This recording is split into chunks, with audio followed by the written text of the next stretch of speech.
Provisions would I keep? I haven't read the entire bill. It's 2,300 pages of legalese, which references laws that were passed 30, 40 years ago. I don't know. I know Obama's not going to give up his health care bill easily. It won't happen. Now, should people who have pre-existing conditions be covered? Surely. Yeah. Private enterprise provides a way to do that. Let's get the federal government out of the healthcare healthcare industry entirely. I think we should have a constitutional amendment that goes back and includes the Medicare of 1965. Medicare is not protected. That's just something somebody came up with that is a good idea. Now, people want Medicare and they want some sort of health coverage from the federal government. Then our Constitution provides an Article 5 amendment process to put it in there. Otherwise, the federal government should get entirely out of the healthcare business. That should be an individual, state-by-state issue, not a federal government issue, unless the people of this country want it to be.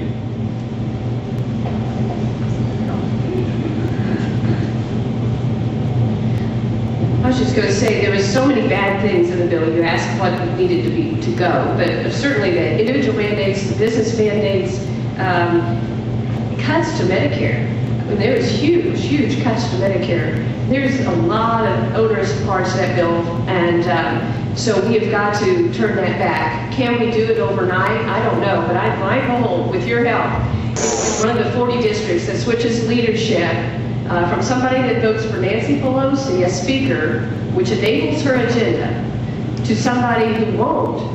And that way, we can take over the House of Representatives and change the agenda. And what we can do is to not fund the health care. We can defund it. We can put our finger in the dike, at least, and stop the bleeding for a while. Until we can take over, hopefully, maybe we can take over the Senate as well, the White House.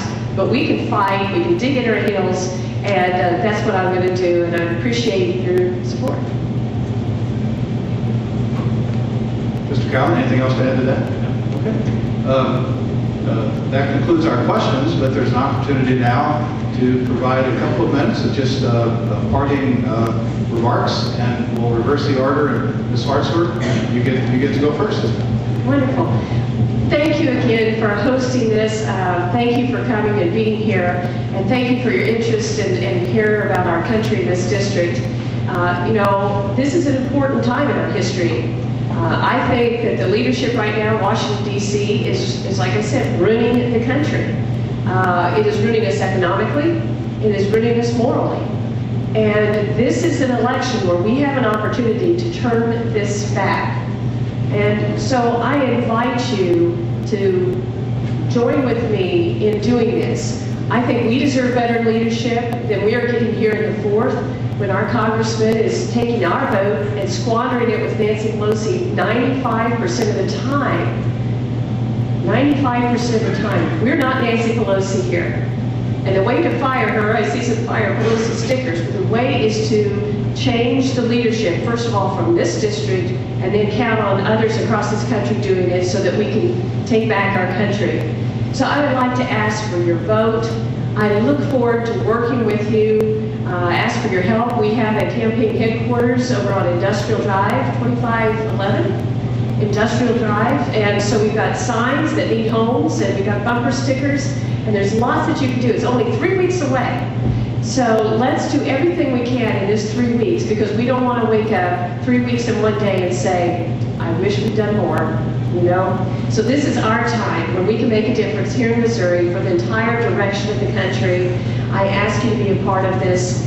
Thank you. I look forward to working with you and for you to take back our country. Thank you. Here are some statistics to consider before I leave. The United States has lost, as Jerry said, 42,400 factories since 2001. 75% of those factories employed 500 people or more. Since October 2000, the U.S. has lost 5.5 million jobs. Since 2001, the U.S. has lost 2.4 million jobs to China alone. In 1959, manufacturing represented 28% of the U.S. economic output. In 2008, it represented 11.5%. At the end of 2009, less than 12 million Americans worked in manufacturing. That is the same level that worked in manufacturing in 1941. Manufacturing employment in the U.S. computer industry is lower today than it was in 1975. 1 in 7 Americans now live below the poverty line. In Missouri, we lost 20% of our manufacturing and 21%, or 20% of our construction and 21% of our manufacturing. Excuse me. Since NAFTA was passed, Missouri has lost 130,000 jobs or more. 1 in 9 people in Missouri live in poverty now. 1 in 5 children in Missouri go hungry every day. Now this was a cause of bad trade legislation for the last 40 years. We have to fix the cause of the problem, folks. We have to go back and redo what has been done to undo America. Now the Republicans and the Democrats would have you believe that somehow, some way they've been reformed, transformed, they found their constitutions and they finally read them. Some of them may even try to walk on water before this campaign's over. I'm not sure what they're going to say or do. We have to fix the problem. America needs jobs. Mr. Cowan, Ms. Hartzler, thank you so much for coming, and thank you for running.